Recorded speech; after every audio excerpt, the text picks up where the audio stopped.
Can we just reset? Can we do it over from the start? Ain't no need to be. Hiya. So I've got a Yamaha Xmax and we need to reset the oil trip. Now the oil service light, once this goes past, will come on, but this isn't on yet, but we should still be able to reset it using the same procedure as if it's on. So if we see this here, we've got a left and right. So as we do that to the right, it does the top. We're not interested in that, but the left one, if we go left, scrolls down through the bottom, and so we're getting to the oil. And then want to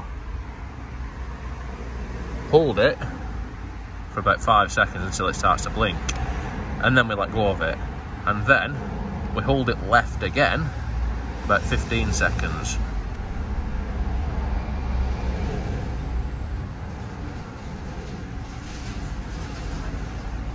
And then we let go of it and it's reset.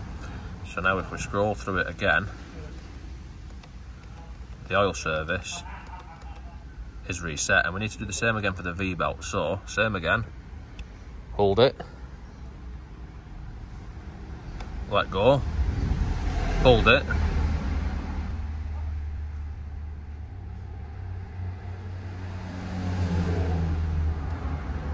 and let go, and that is now reset.